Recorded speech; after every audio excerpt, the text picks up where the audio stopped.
Our theme for 2023 is Living Out Loud, Walking Our Talk. With that in mind, we are focusing our attention in March on authenticity and exploring the practice of cultivating an authority, authenticity that empowers us to step into all areas of our life in integrity. Today's message will look at boundaries are bridges in terms of presenting our authentic selves to the world. In support of that message, I would like to read a short story about boundaries and preface that reading with a few quotes that might spark some insight into this thing called boundaries. These quotes are attributed to the contemporary American research professor, lecturer, and author of 6 New York Times best-selling books, and one of our book chat group's favorite writers, Brene Brown, who said, "Living a connected life ultimately is about setting boundaries, spending less time and energy hustling and winning over people who don't matter, and seeing the value of working on cultivating connection with family and close friends." Last week, Reverend D talked about the masks we wear and how they might deny or affirm our authentic selves.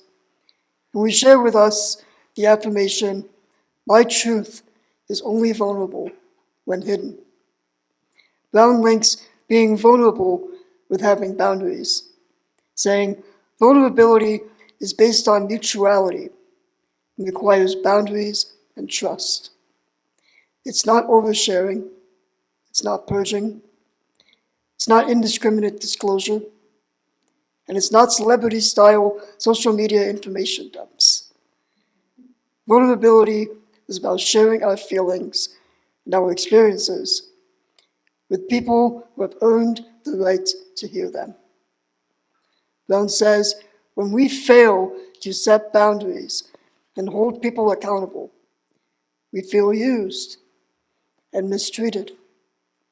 This is why we sometimes attack who they are, which is far more hurtful than addressing a behavior or a choice. Linking compassion with boundaries, Brown says, compassionate people ask for what they need. They say no when they need to. When they say yes, they mean it. They're compassionate because their boundaries keep them out of resentment. And lastly, daring to set boundaries is about having the courage to love ourselves, even when we risk disappointing others. Today's reading comes to us from the Mindful Stoic website. It is a short story by Gretchen McRae titled "The Boundaries We Build." Once upon a time, there were 2 boys who lived on a quiet island. They would spend the bulk of their days repairing fishing wares and lobster traps. They both lived just 2 houses down from the island's lighthouse, where the land stretched high above the sea to form great cliffs of black rock. After their work on the wares and traps, they loved nothing more than to play ball in the spacious patch of grass that reached from their home gardens to the pathway that followed the edge of the cliff. They would spend all their evening hours playing there until the last light was swallowed by the sea.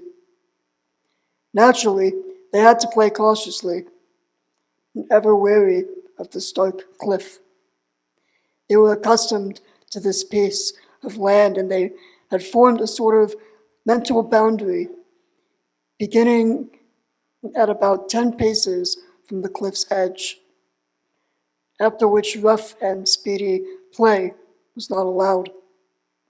One day, a carpenter who had been working on the lighthouse traveled the cliffside path back down to the village after his day's work. In doing so, he passed through the boys' patch of land. The boys were playing ball, as they did reliably at this hour. He stopped and observed their play for some time, when a natural break in the game allowed them to notice him. They rushed over to greet this rare visitor. "You boys could really stretch your legs and make use of this land if there were a fence along this edge."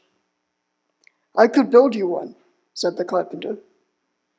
"No doubt you could, and even less doubt that it would be a solid fence," replied the eldest boy.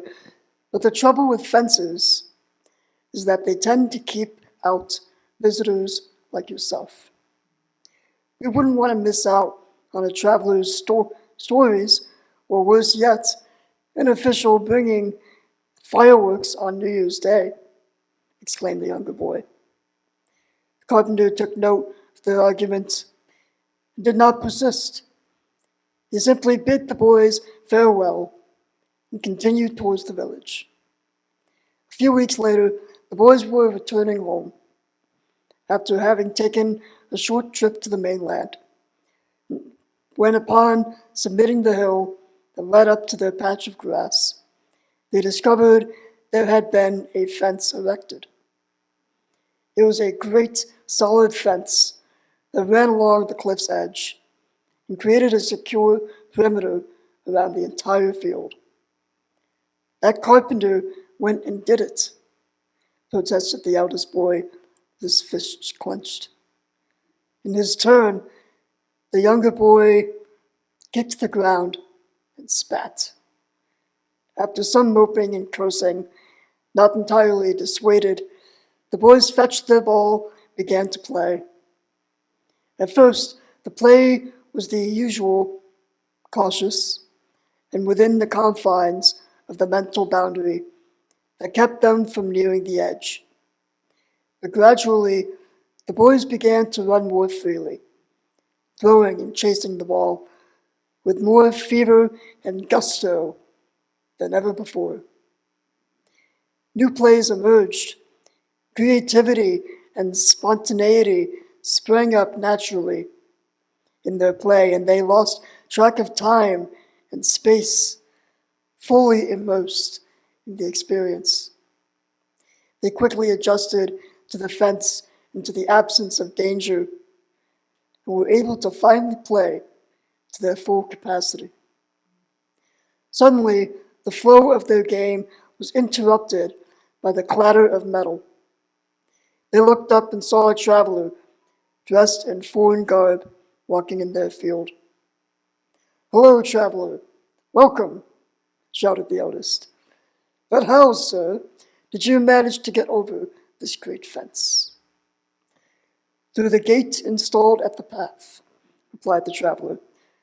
"Now, if you boys know how to make a pot of tea, I'd be happy to share a few stories in exchange." The end. Daring to impose boundaries is about having the courage to love ourselves at the risk of disappointing others, and ensuring there are adequate gates. And so it is.